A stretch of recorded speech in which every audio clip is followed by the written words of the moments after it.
You're listening to Blueprint and Soul, a podcast about building from the inside out. I'm your host, Sal Carter. This episode is called The Soundtrack of Resilience. And before we go any further, I want to name what this episode is. This is the last episode about survival. Not because survival isn't important, but because awareness changes what's required of us.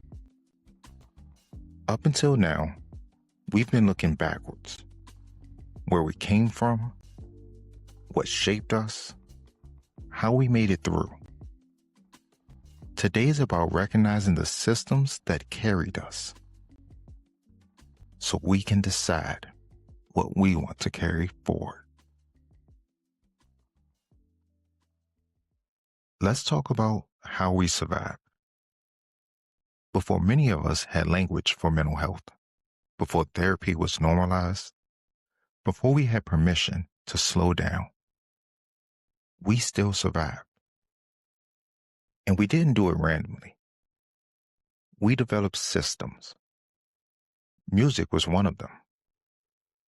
Not as entertainment, but as containment. A place to put emotions where there was nowhere else to put them. Headphones weren't just for sound. They were boundaries. Certain songs weren't just favorites. They were stabilizers. Music helped us feel things without having to explain ourselves. And for a lot of us, especially growing up in environments where strength was expected and vulnerability wasn't always safe, that mattered. We didn't call it regulation back then. We just called it getting through the day.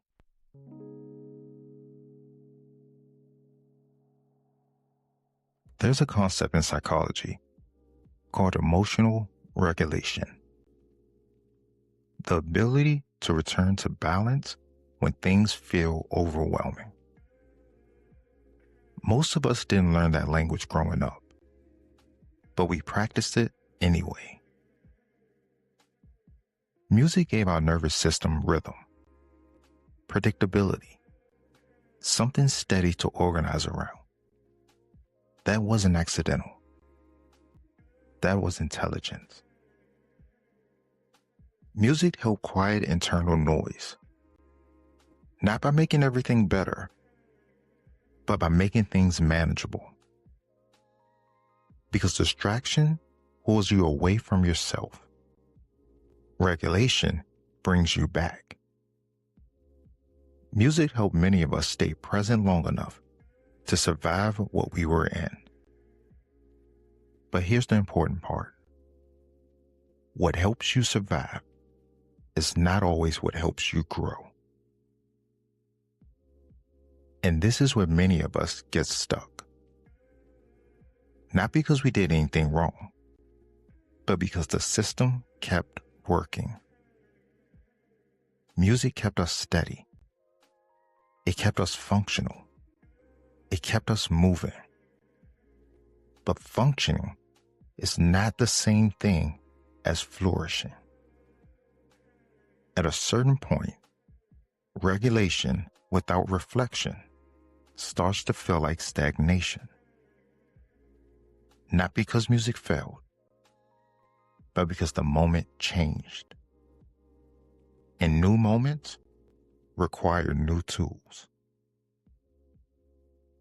If we never update the system, we risk letting survival strategies become permanent identities.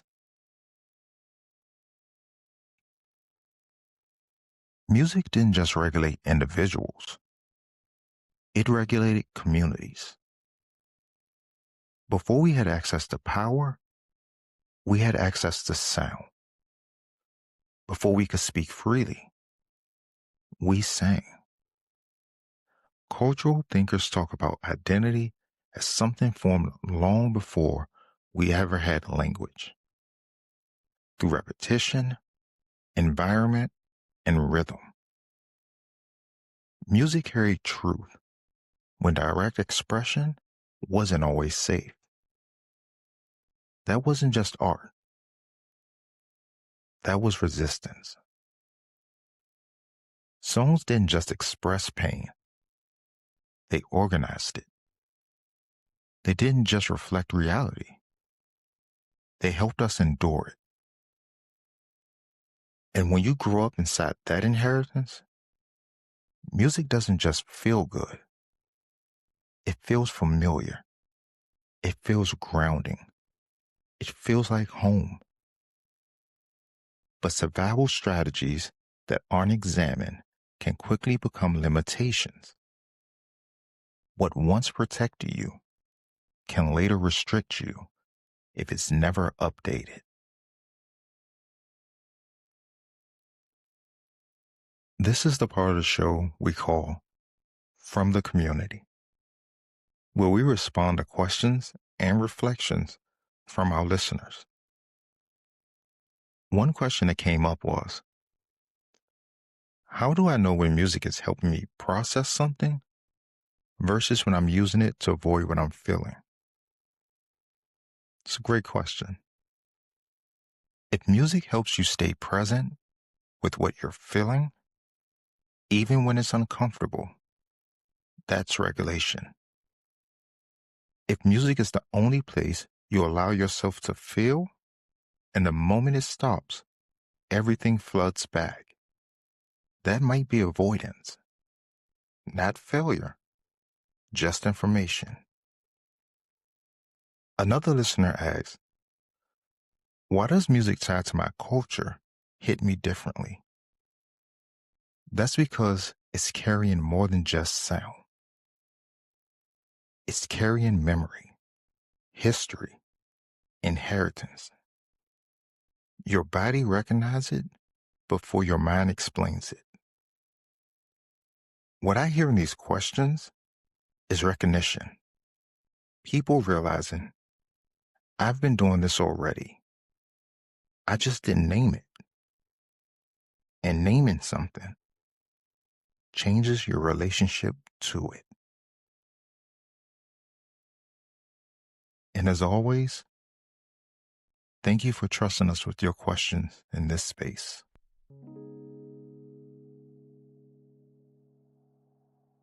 This is the part of the show where we slow the conversation down and make it practical. These aren't rules. They're reflections. Things you can notice, test, or carry with you. These are today's blueprint tips.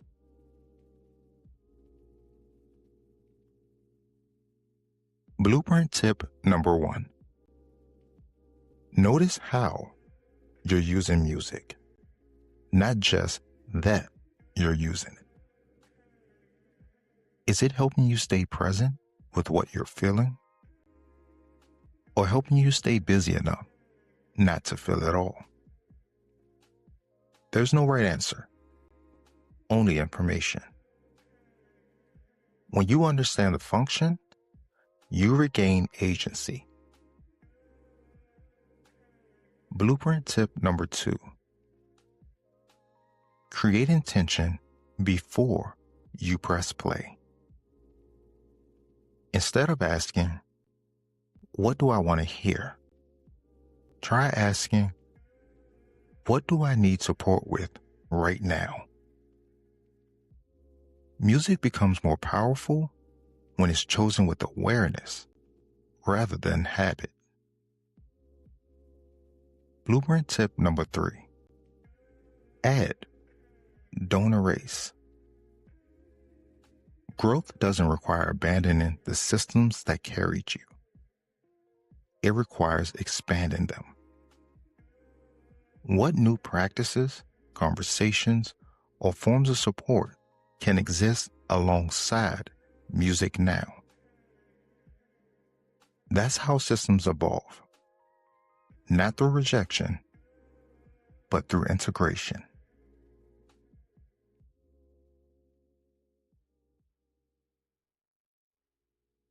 Before we close, I want to slow us down for a moment. Everything we've talked about today lives in the mind, but it lands in the body. This next part isn't about answers. It's about listening. Let's move into the soul segment for this week.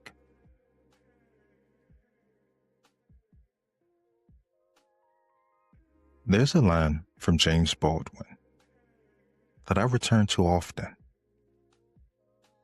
Not everything that is faced can be changed, but nothing can be changed until it's faced. Music helped many of us face things we couldn't yet speak. It gave us access before we had language. But now, you do have a language. You have awareness. And with that comes choice. The question isn't, how did I survive? The question is, how do I want to live now? What do you want your systems to support, not just protect? What rhythms do you want to carry forward? And which ones are you ready to release? This is where survival ends and intention begins.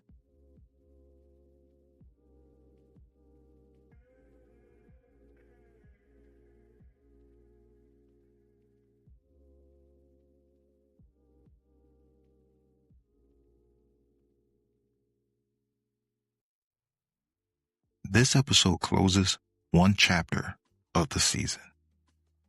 Next week, we move forward from survival to tension, from coping to cost. If today's conversation resonated with you, share it with someone who might need it. Follow the show on Instagram at Blueprint and Soul for updates, reflections, and behind-the-scenes moments. And if you have a question you'd like us to explore on a future episode, send it to us on Instagram at Blueprint and Soul or email blueprintandsoulpod@gmail.com. You can always submit anonymously. Join me for episode 5, Building While Black. Thank you for being here. Thank you for doing this work. If you're listening to this on Christmas Eve, I hope you're finding a few quiet moments for yourself, whatever this season looks like for you. And remember, what carried you here doesn't have to carry you forward. Until next time, build with intention and lead with soul.